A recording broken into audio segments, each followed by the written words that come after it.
It's my great honor to call upon our District Director, Virginia Keys, Distinguished Toastmasters, to open this wonderful session. Virginia, please take it away.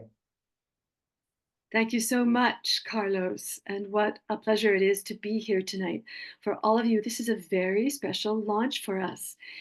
We are planning a year-long and even longer monthly program to help develop our leadership skills.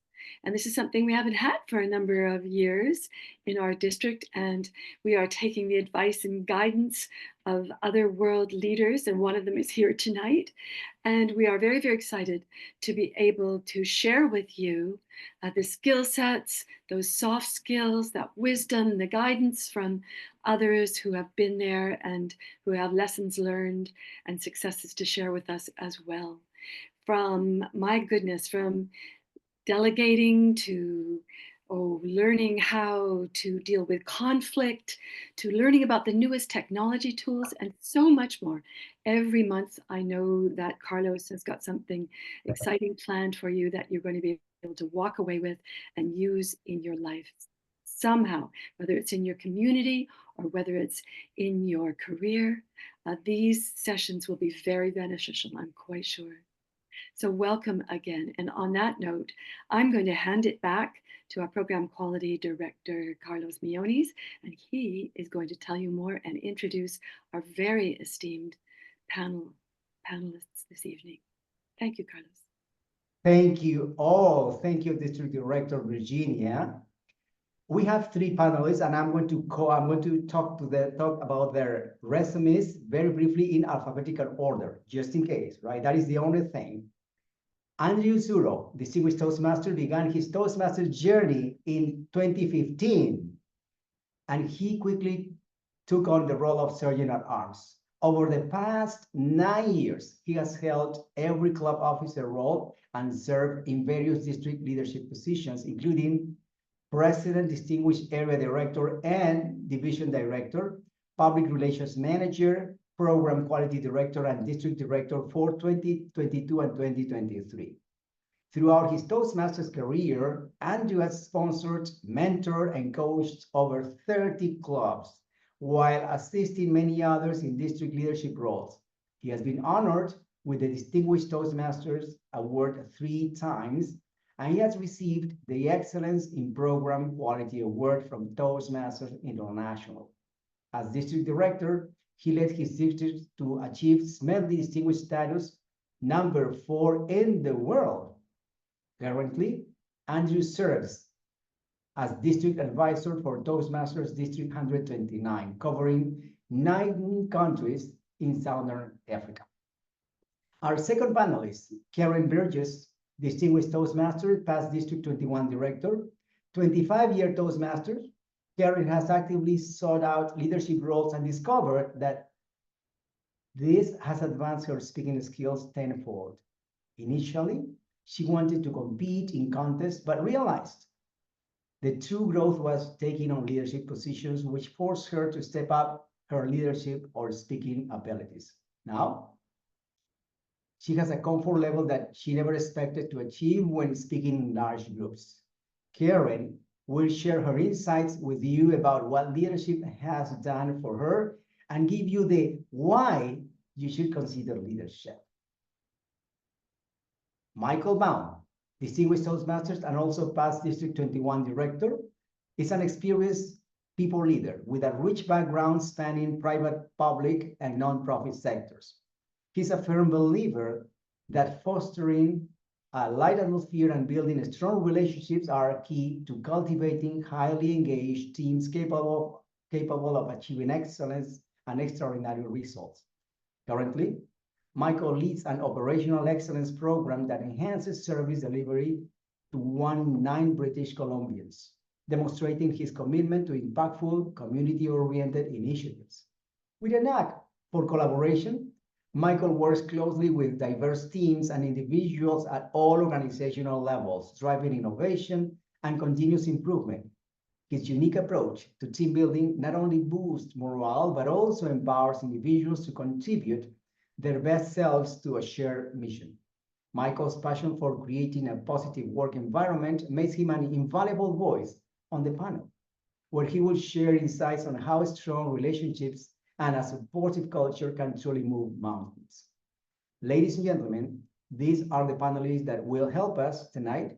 And let me just move on, because in the interest of time, we need to make it very efficient. And so here we go. At the end of the session, we are going to have some evaluation form for everybody to give recommendations. In the area of communication, I'm going to first start with Andrew. In the area of communication, how is it working with different generations today at the workplace, let's say grouped Toastmasters? Please, Andrew. Thank you very much for that question, and good evening to everybody, and good day to those that are not in the evening set yet. I think right into it, for me, communication in today's world, and particularly multi-generational environments, requires us to really think more about it, whether in the workplace or in Toastmasters or in other groups, to really drill it down to one key principle: clarity. And we often underestimate how ambiguity can lead to missed opportunities or frustrations within teams, especially when working with people from different generations.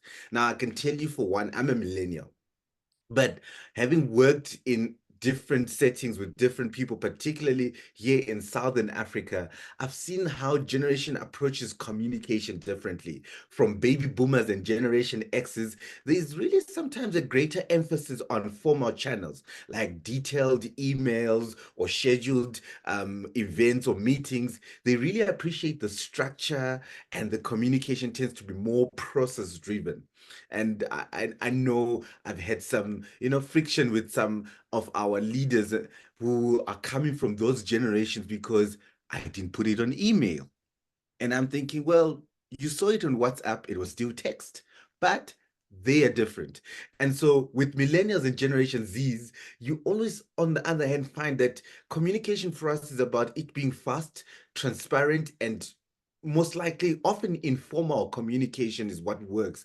And they've grown up in a digital age where responses are flexible approaches from the norm, which you then recognize that what's more important for them, though, is not just about the process, but actually the desire for purpose or meaningful or intention. And so communication in these generations is really not about the task, but sometimes you get the question, why do we have to do this? I mean, I remember recently, I think it was a couple of years just before COVID, where we had to do a particular assignment at work.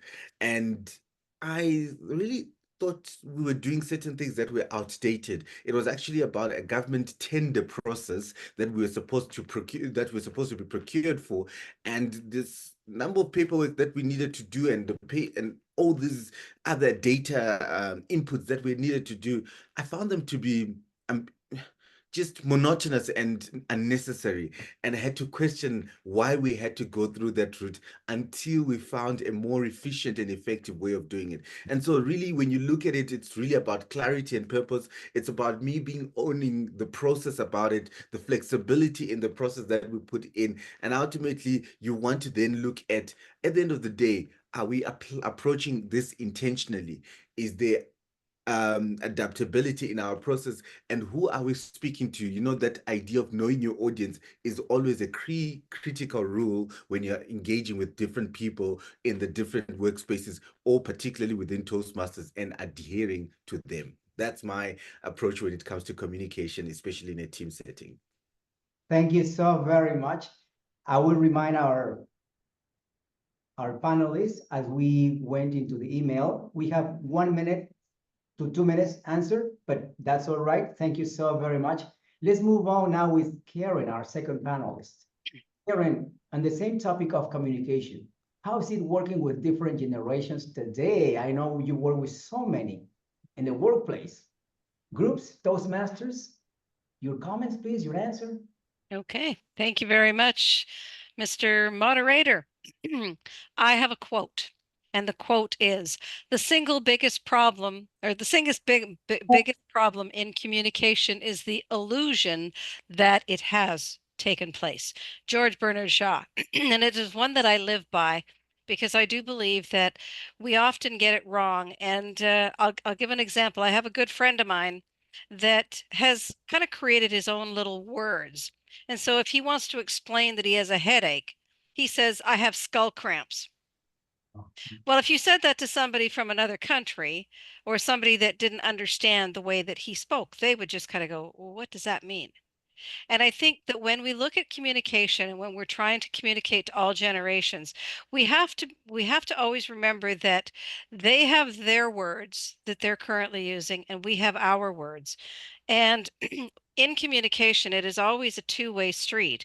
So when we're trying to communicate to generations, regardless whether it's ours, millennials, X's, Z's, we have to call back to them and say, tell me what you heard, because they can then use their own words to explain back to you. So I think that we always have to remember in communication, it's a two-way street.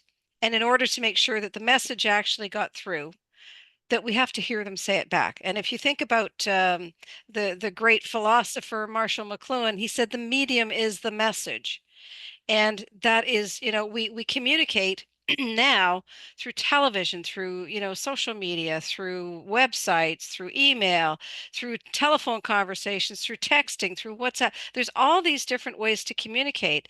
And we don't always put all the prepositions in our sentences that really form the sentences the way that we need to do them. So clarity, I do believe that what Andrew said is important, is clarity, removing ambiguity, and making sure that what you send out is what they receive. Back to you. Thank you very much. Thank you. And on the same way, we're going to ask our third panelist, Michael. Michael, communication, how is it working with different generations today at the workplace? You have some experience now on this. Will you share? Yeah, I think one of the things that's really important when working with folks at the workplace is listening to them, embracing their ideas, and at least looking into things. I'm extremely honored to be the person leading an operational excellence program for a program that touches 1 in 9 British Columbians. And one of the things that's really important about that is because we have such a large team and a large delivery of services that we need to deliver through a range of individuals. We work with organizations around the province, more than 1,000, as well as hundreds of thousands of individual people that reside in the province. And you can't do that by keeping your processes the same.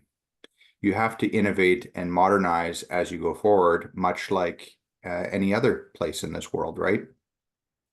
And to do that, we rely on the suggestions from the frontline folks, the folks that are actually processing the work, that are talking to the clients, the ones that really deeply understand what are the needs in terms of us delivering good service. And you could go around thinking you know the answer to something. That is one option, certainly. But you'll find that you don't go very far by thinking you know the answer to everything or understand the problems completely, but instead relying on your team and asking them to provide feedback, suggestions, how to do this better. What do you think is waste? What annoys you about your job? What are those bottlenecks that are just, you're like, darn it, I've got to deal with this situation again, because those are prime candidates to reduce and eliminate. So I think from my perspective, it's opening that door and welcoming whatever people have to say. And then once they have that, maybe you can't do it. There's obviously limitations. We all have budgets, technical constraints, whatever else that may be in the way, but at least listening to the idea. And if you can't deliver what they're suggesting, come back with the reason why, whether that be financial, technical, or it's just not a good idea. And, perhaps don't say it that way. That certainly won't help you in building the team, but letting them know that the idea doesn't work for XYZ reason is really important. Mr. Chair. Thank you. Let's move on. I'm sure that we are learning much more than in a single session. Let's see, in the second part, we have considered culture. how to deal with diversity and inclusion in person, and even more today in a virtual world. What is your experience and what's your advice? Andrew, would you?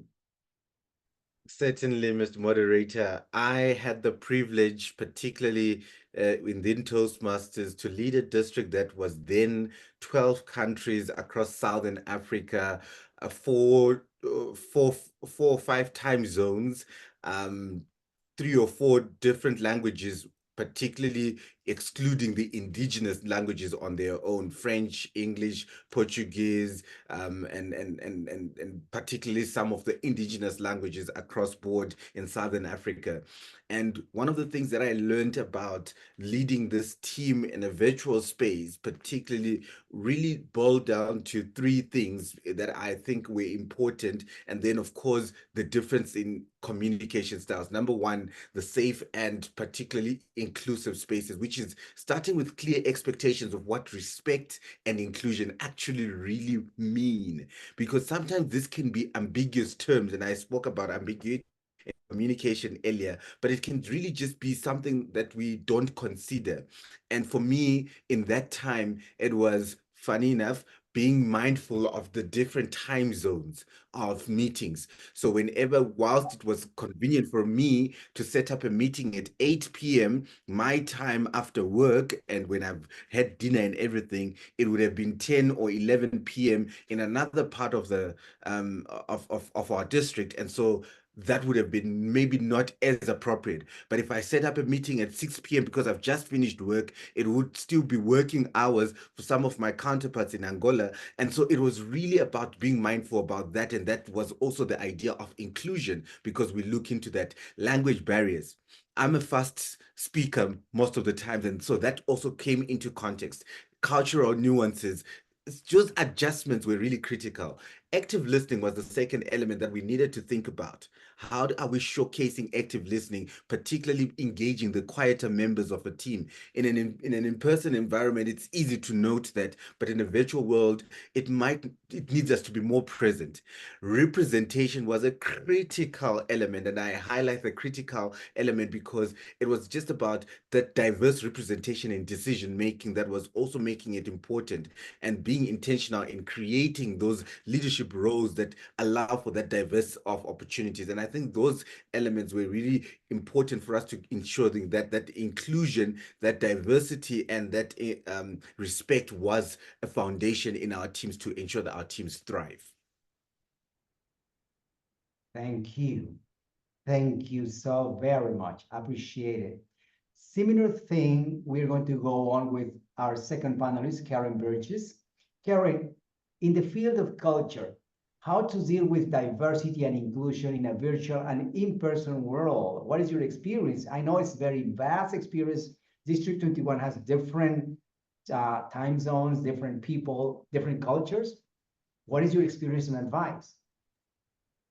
Thank you very much. I have to say, you want me to follow him after what he just said? Oh my goodness. I bow down to you. I'm humbled. Having to deal with the circumstances that Andrew is dealing with is far more challenging than what we've had in our district. But one of the things that I've learned through my leadership experience is that the key to understanding people is listening. And I think regardless of how tall, how short, how big, how small, what language, what time zone, I think if we spend the time listening and we develop relationships, we make connections. And I'm very big on building connections. And I'll see two people that haven't met each other that might do a really great job together. An example of that is I had two ladies from two clubs, one who built a club up and one who was dealing with a crumbling club. And I said, these two ladies are very similar in who they are. And so I brought them together, and we have been meeting for the last 6 months to try and help one club to put on a speechcraft, help the other club to sort of build themselves up from a 10 or 12-year charter and bring them back together. And so what we're developing is we're developing a connection. One lives on the mainland and one lives on the island, so they're never the twain sure we'll meet walking down to the local store. But what we've developed is the ability to help one another because we get together and we listen. And I think that's the big message really is, listen with respect, listen to understand, don't listen to already give your answer. It's to listen to understand. Thank you. Very well, very well. I think that we're getting the whole message. Thank you.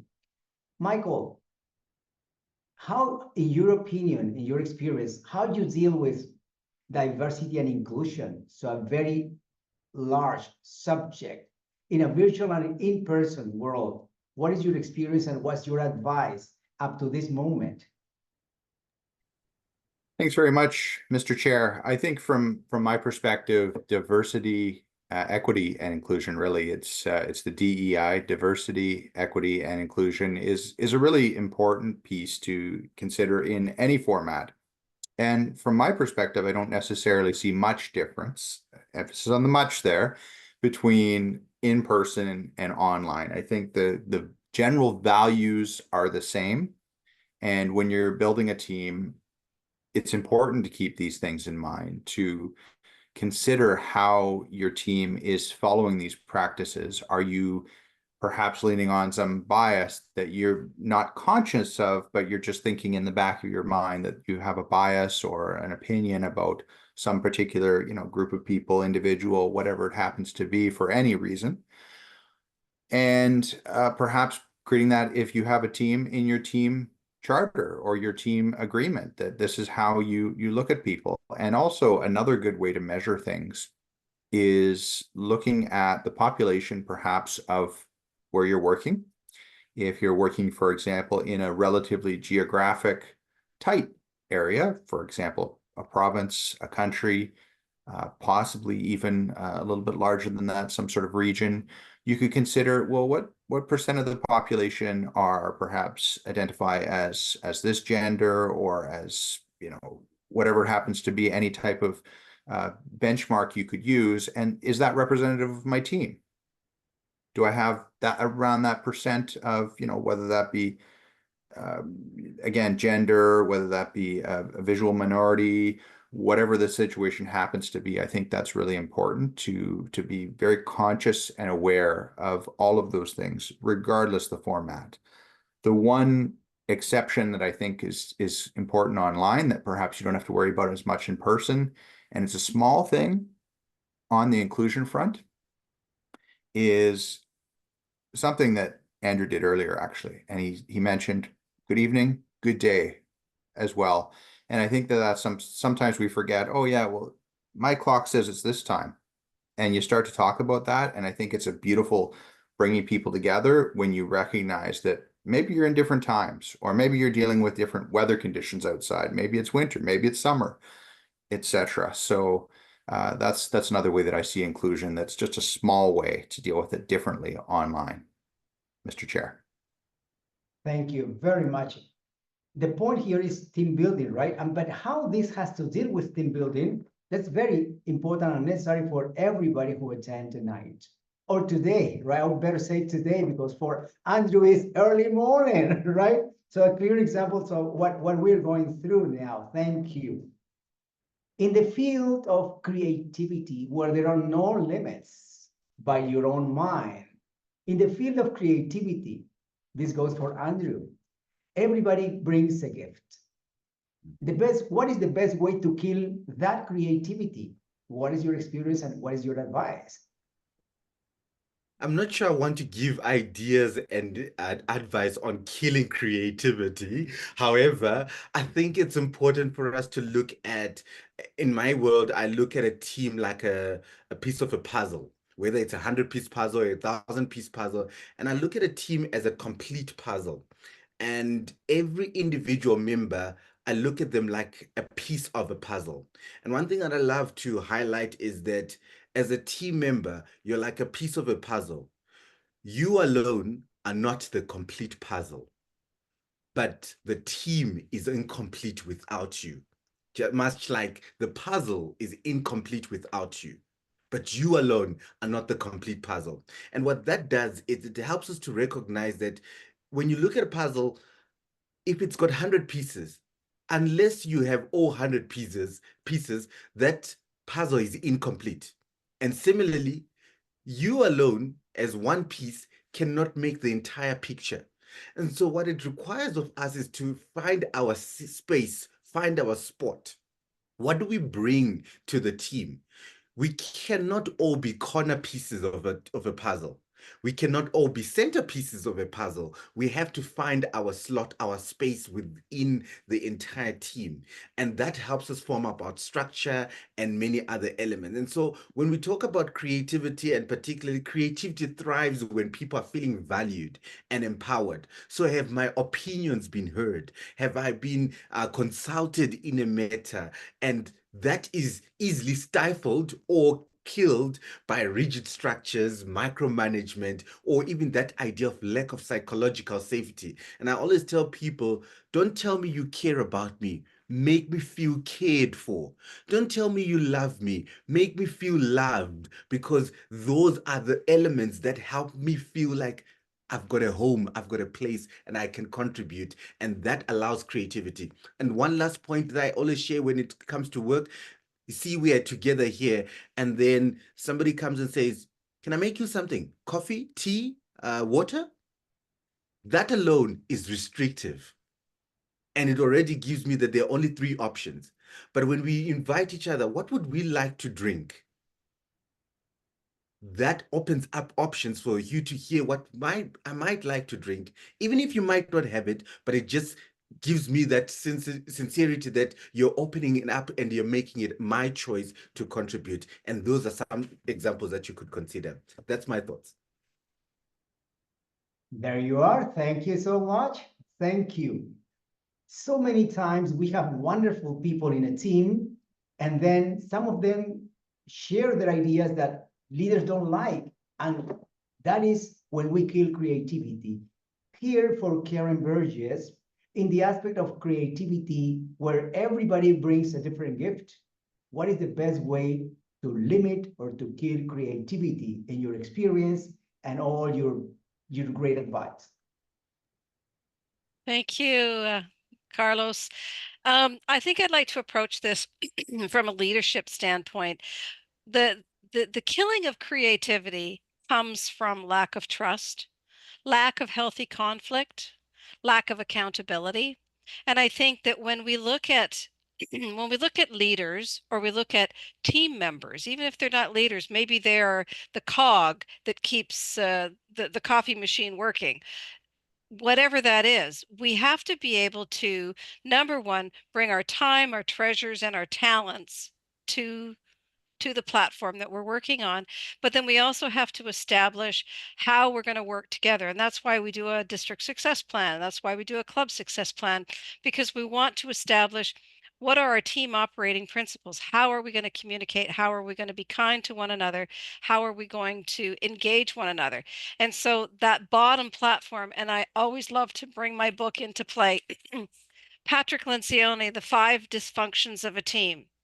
And the first one is lack of trust. The second one is fear of conflict. The third one is accountability. This book will save your bacon if you take the time to read it. It's by Patrick Lencioni. He has a company that he runs called the Table Group, and he has many books. This is one of 3 that I have. And I highly recommend understanding that book, because when we understand the pyramid that creates a good leadership team, it starts with trust. And then when you trust one another, you can say, hey, I'm not really good at filing, but are you? Can you help me out? And then having someone else who that is a talent of theirs, that they can take that on for you. And so you end up working together. So sometimes you cross-pollinate the roles that you're in. And I think that that helps creativity flourish, because it allows for that the healthy conflict to happen, where we can have differing ideas, and no idea is a bad idea, because you can take something out of one idea, add it to another idea, and come up with a completely brilliant idea. So I would say the 5 dysfunctions of a team, if people were to read that book and look at how we build trust, healthy conflict, etc. I think that that's the best way to go. I hope I wasn't over my time. Sorry. No worries. We're all, this is an investment, so we're trying to make the best out of it. Thank you. Let me go on now, Michael. What is your view on creativity? Everybody bringing a gift, and the best way to stop or limit creativity. Yeah, thank you very much, Mr. Chair. I think we've heard some fantastic ideas already on how not to negatively impact creativity on a team. I do have another idea or two that I may be able to contribute to these fantastic ideas thus far. And one of them is actually celebrating failure. I think that's something that if you build a team that is very open and accepting of failure and know that it is safe to fail, we all do that. And when problems arise, instead of figuring out why did that happen, focus on what do we need to do forward. There's no benefit necessarily in looking back unless you're trying to do some sort of root cause analysis for something that's existing and continuing to be a problem. But if it was, oops, this happened, we've stopped it. Okay, well, what do we need to do differently to prevent that from happening in the future then? That is part of and very connected to the celebrating it, embracing it, being open about, hey, this happened, and showing your team that you work with, whether that be as peers or as a leader, that you make mistakes as well, and that's okay. I actually have a little note on my computer reminding me, did I make a mistake? So I can reflect on that too and share that when that happens, because I think that is so important. I think another thing that you can do to really inspire creativity is provide them some sort of team challenge. A couple of years ago, I was fortunate to be part of a team where we were challenged over the summer to build an application or tool using the tools that are available in Microsoft 365. And we had just a show and tell in the fall of what we built. We were all told, hey, go spend some time building stuff, come back, show us what you got. And it was just such a fun little team assignment. It really sparked a lot of creativity, and the results all these years later are still very visible. So I think there's two powerful ways you can embrace creativity: is accepting, not just accepting rather, but embracing those failures, and also challenging people to be creative proactively. Mr. Chair. Thank you. Thank you. Appreciate it. Many leaders, or in the leadership arena, consistency plays a very important role. But sometimes, or many times, being consistent means pushing people all the time. And that consistency becomes an obstacle to grow, of course. What is your experience and advice on that? Andrew, would you? Certainly, I would love to share my experience in that. And particularly, I love one of my, let me call them themes when I was district director, but I've now adopted it in my everyday work in training, is around redefining leadership. Of course, I'm focused in the African context of it, but when we look at it, we want to understand the context of where consistency comes in. Now, earlier we spoke about the 5 dysfunctions of a team, and when we look at the foundation of trust, which is a critical glue to a team thriving, one of the contributions to trust is actually consistency as one of the foundation to, of course, building stability within a team. But they say too much of everything can be a bad thing, because when we then consider consistency and then we misalign it with what we are looking at, we now live in what we call a VUCA world. It's volatile, it's uncertain, there is complexity and ambiguity aligned with it. And so when we talk about consistency, we really want to be able to look at consistency in a particular way of adaptation. which means we are not saying consistency in sticking to outdated practices. We're talking about really requiring our consistency in our evolution. And so there's adaptation, agility, and our ability to really focus on how are we evolving.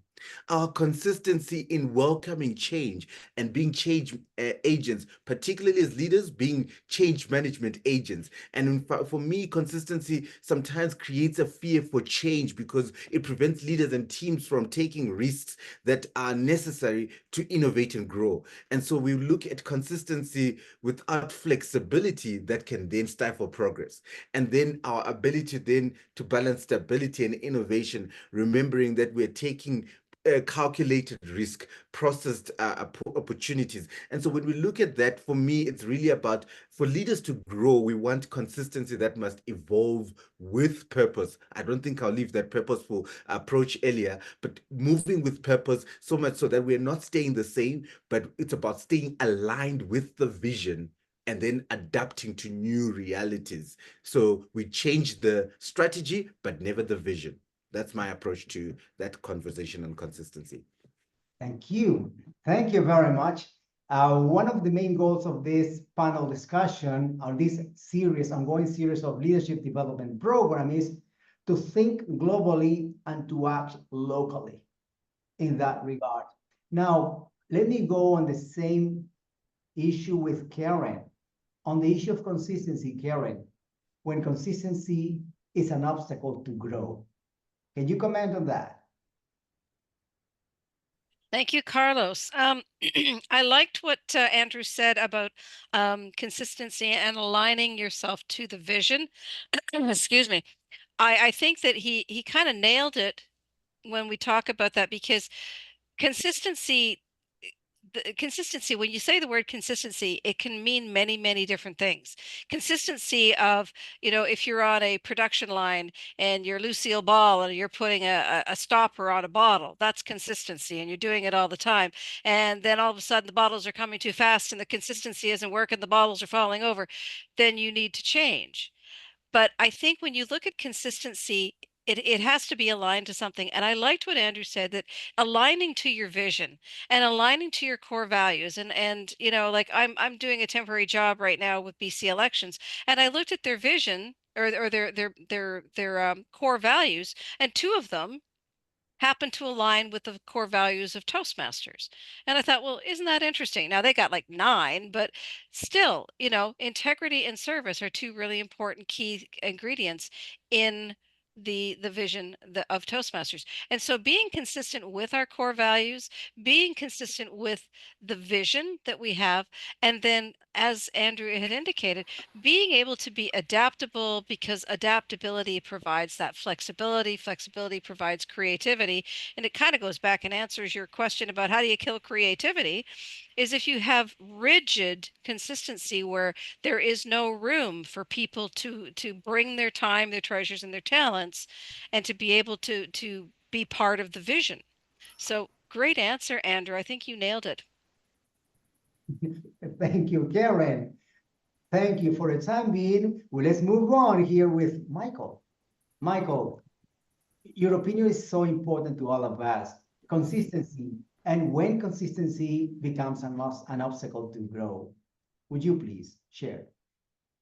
Thank you very much, Mr. Chair. I think when it comes to consistency and where it becomes that obstacle is just that, is that people get ingrained sometimes in that thought process of, well, I need to follow the procedures. I need to be consistent in this. This is what my guidebook says. And they kind of turn off the blinders to anything outside that range that they need to operate in. Just much to like what Karen was describing there with the putting the top on the bottles. Yeah, you could do that all day, but maybe there is a better way. And I think that's where we go back to that culture from previous questions, where we talk about that culture of embracing ideas, embracing creativity, innovation, looking at things that are annoying as part of our job or bottlenecks in what we do, because chances are there's things that we can find. And what we want to do when we think about it from a lean perspective, is you want to eliminate waste. And that's a complete elimination. And then what you want to do after you've eliminated a lot of your waste is you want to also start looking at those kind of compliance or regulatory pieces that you might have in your place of work or in your team. So of course, we all live in that environment as well, where we have certain rules and regulations that have to be followed. So if your team is consistent, they may be like, well, yeah, we have to do this, but maybe you're doing this a little bit too far. Maybe we don't need to actually go that extra step. It's just to this point, and then beyond that is essentially just waste as well. So I think that's the consistency. Back to that project that I mentioned over the summer, go and build an application, see what you come up with. That type of mentality, it doesn't mean you're stopping consistency, because your team perhaps is doing the same thing still while you're also creating a future possibility. So active engagement on it, to me, is key, Mr. Chair. Thank you. And now, as we are dealing with team building, there are things that happen, and we're going to change the order of panels now. We're going to begin with Michael in the next question, and then followed by Andrew, and then Karen. All right? Because things just happen. Let's see. And I want to anticipate that. In normal conditions, it would never have this situation. It just happened. So in the area of compassion, Michael, how to manage emotional intelligence, issues, humanity, it just happens. Can you comment on that, please? Yeah, I mean, that's certainly one of the things we work with on a regular basis, of course, as human beings, Mr. Chair, is emotions of people, and having that emotional intelligence of what does your team need from you? What does your team need in general? Where are you doing well? Where are you challenged? What are your blind spots that perhaps you don't notice? Or where could you potentially be maybe a little bit overly emotional about things? And I think there's a few things to unpack there, quite a lot actually. One of them would be that self-awareness, and I think that's the most important thing, is being self-aware of where you are in terms of your emotional journey, and what's your sense, what are you seeing from the team that you're working with? What are your observations? Are they looking at you a little bit funny? Are they speaking to you in a tone that perhaps you wouldn't normally pick up on? And that comes into your active listening as well. I think that's another key ingredient to the overall picture. And perhaps beyond that, it's about just being that model of compassionate behavior. You want to show people that you have empathy.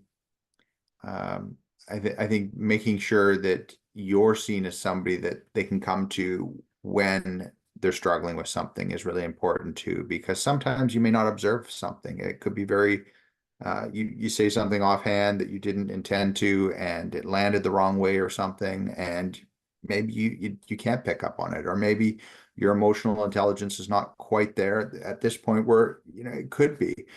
We all have things that we can continue growing on, and all the more important to have that open door and actively take steps to support the team through any type of challenges that they're having, and making sure that when you become aware of a problem, you address it, and honestly with them.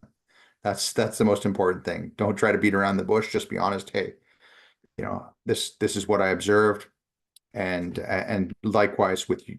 Anybody you work with, share how they make you feel if you are impacted negatively by something they do. Mr. Chair. Thank you very much. Thank you. Now, let's move on the issue is compassion. How to manage emotional intelligence issues, so important today. Karen, would you please? Oh, I thought we were going the other way. You threw me for a loop there, Mr. Carlos. I think emotionally intelligence, when I talked earlier, I talked about listening, and I think effective listening is a huge piece of how we understand emotional intelligence, because we're in a a leftist world right now where the pendulum has swung so far left that us older generations don't always understand what the younger generations are going through. And so, coming from a place of curiosity, my coach would always tell me, come from that place of curiosity. If you show up curious, willing to listen, and then when you have actually made a mistake, that you are willing to ask for forgiveness for any missteps or miswords or misspoken intent that you have given. So I think it comes down to um, coming from a place of curiosity, wanting to understand the people that you are working with, living with. I mean, leadership is something that is not just something that shows up in Toastmasters or in our jobs. Leadership is all around us. When you have a father and a mother and two kids, there's a leader in there, and one might lead in one area and one might lead in another, and then the two kids might lead in different areas. And so coming from that place of curiosity, of understanding that each of us has different sensitivities, we have different backgrounds, we have different cultural backgrounds. And if you come from that place of curiosity and are willing to take that step back and say, I think I might have offended you. And if I did, I'd like to apologize, and being able to be really open and honest. And I think if you can come from that place, I think you've got a pretty good understanding. We're all going to continue to make mistakes when it comes to emotional intelligence. That's why we're on the planet. We're here to learn. It's not just in Toastmasters. We're here to learn in our lives. So as long as we continue to come from that place of curiosity and that willingness to admit when we're wrong and ask for forgiveness, I think that's the best we can do when it comes to emotional intelligence. Back to you. Thank you. Andrew, how to manage emotional intelligence issues? I was about to say nothing to add because both panelists have added so much value and insight on it. But perhaps an additional element that I might add that incidentally, I'm actually publishing a book on leading with emotional intelligence, as it is one of the things that I've been really working on over the last couple of years. And one of the added elements or frameworks that I would encourage viewers to look into is a concept in cognitive behavioral therapy called the ABCDE model by Dr. Albert Ellis. And what it really encompasses is us getting to look at the components of emotional intelligence, the self-awareness, self-management, social awareness, and social management. But particularly there, I think the primary element of looking into compassion is when we talk about self-awareness that Michael earlier spoke about, we want to be able to check, how are you actually feeling? And that is an example of compassion to self. Do you know how you're feeling? What triggers that feeling, which is the activating event when Dr. Albert Ellis talks about the ABCD model? What are the beliefs about that feeling?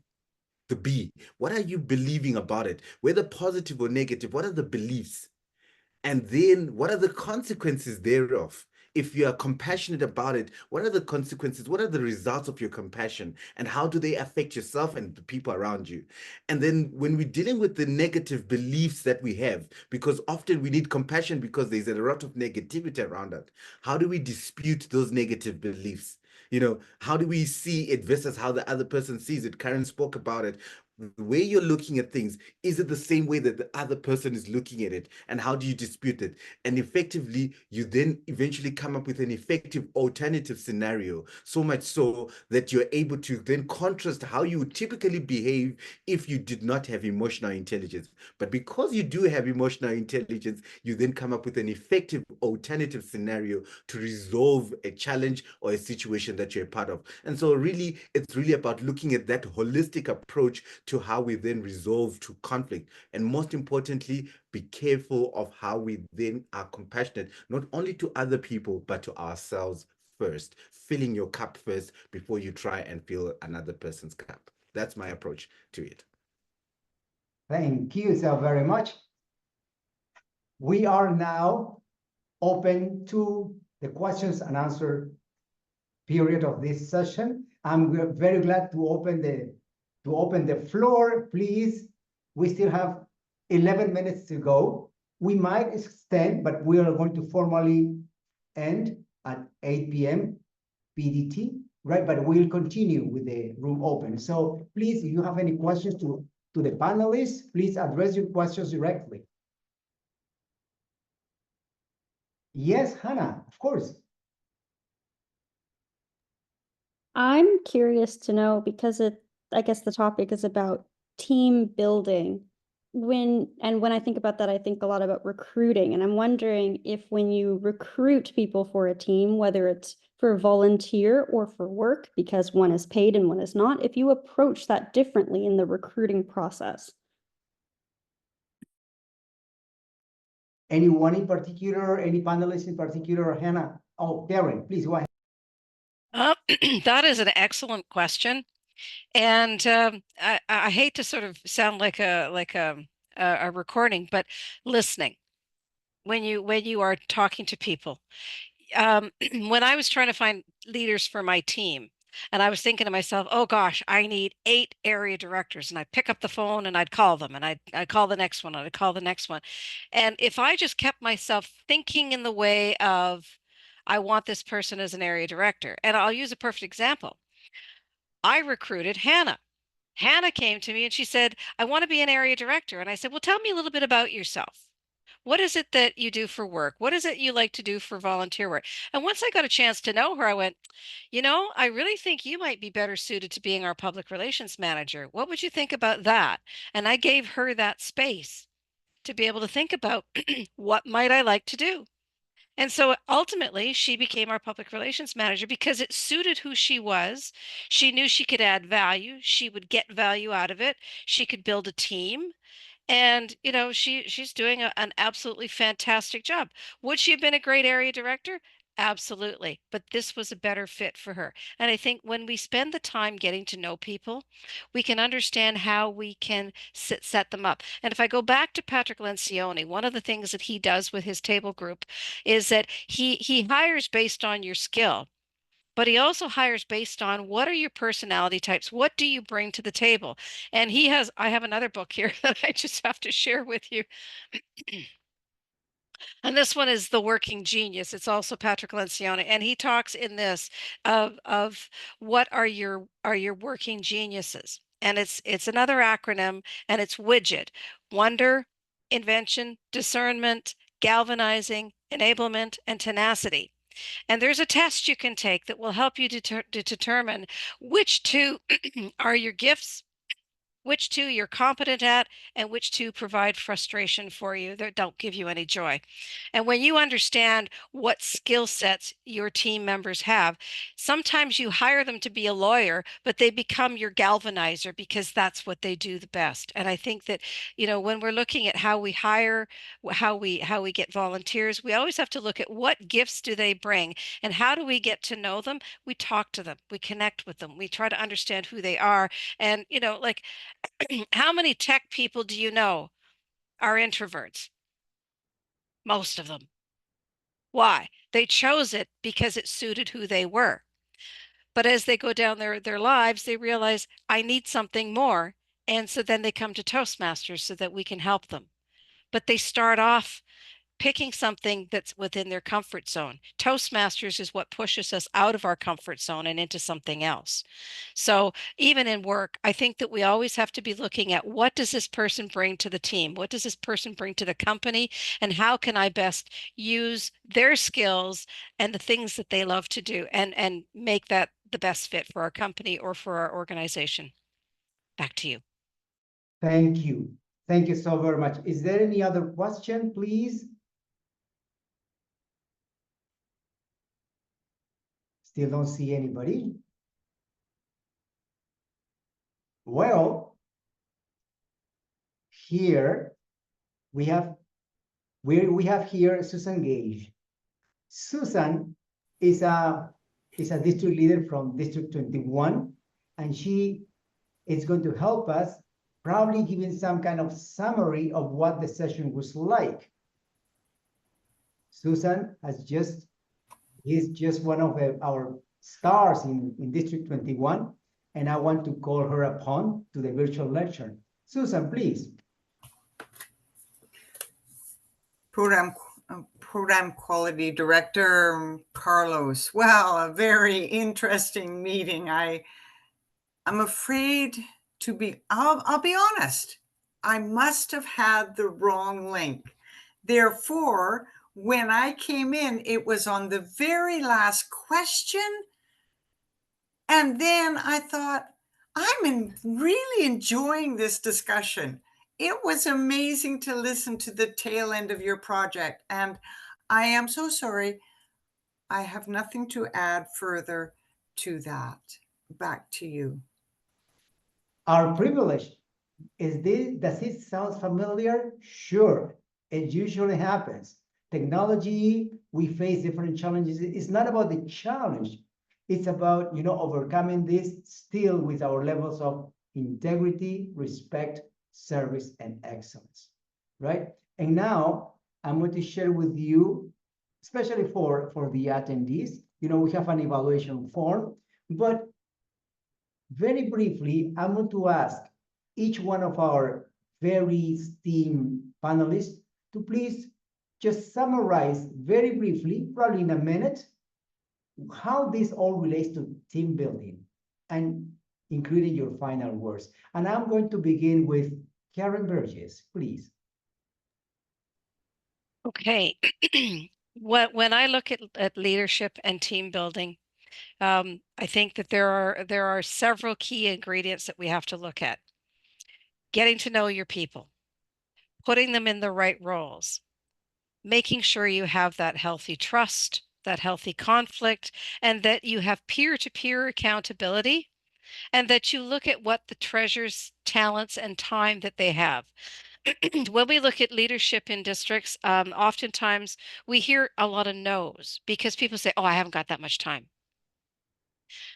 But there's still small projects that they could help out with. We need somebody that can do 8 hours at our conference. So asking the right questions, knowing the right things to find out about them will help to be able to engage them and give them that opportunity to dip their toe into leadership and find out, oh, gee, it's not that cold. It's pretty warm and it's pretty friendly, and making sure that their experience is always a good one.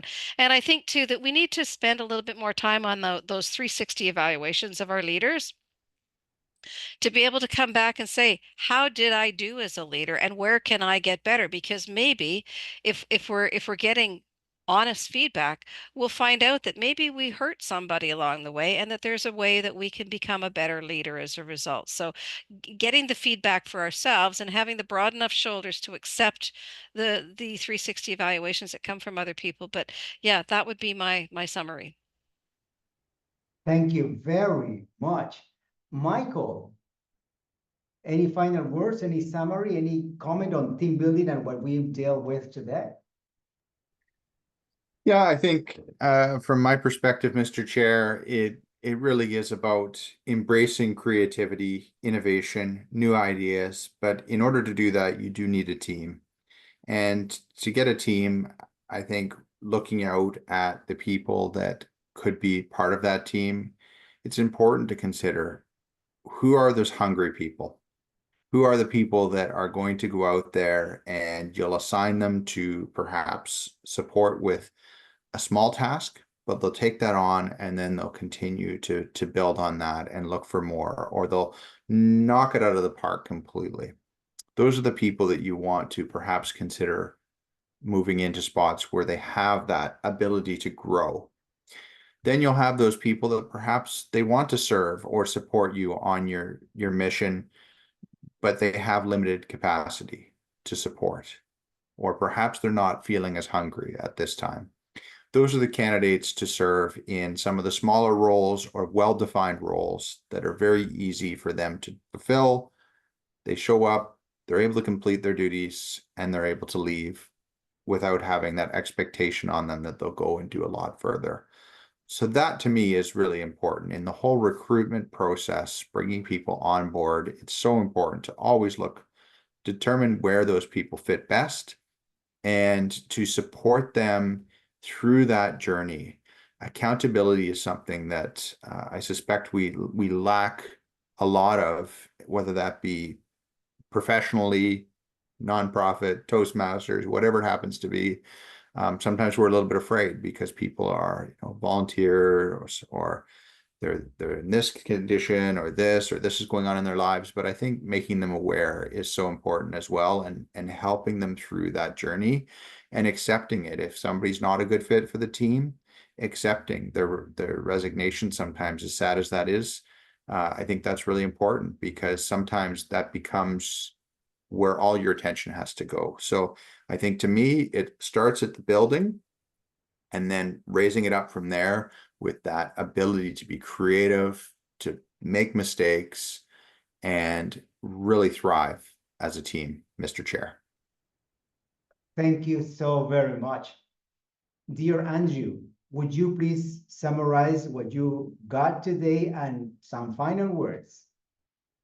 This was very insightful. I learned a lot in this, in teaching you learn, in learning you teach, and I thought this was really valuable. And I think in summary, we're looking at team building. I always refer to that phrase, a team is more than a collection of people. It's an emotional force rooted in the thoughts, in the feelings, and in the actions of every individual member towards a common goal of achievement and mutual support. So I always ask, what is the vision that you're drawing people to build that emotional force towards? And once you've identified that vision, let's remember the team is more than a collection of people. It's an emotional force. So it's personal, and it's rooted in our thoughts. Are our thoughts aligning towards the vision?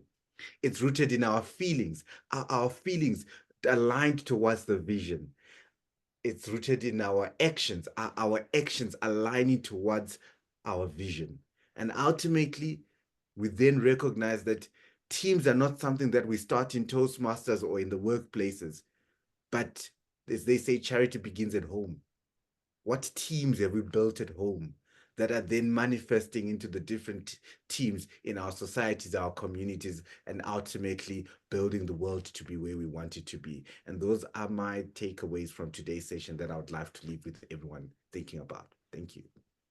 Thank you all. Ladies and gentlemen, it's my great honor, and we've come to a very happy end, right? Full of challenges. We miss a lot of people, but we're still moving on. This is team building, and we never stop building our teams. Thank you so very much on behalf of the program quality team of District 51. Honored to just come to a conclusion, and I will stop recording. Thank you. Everybody can stay here, can remain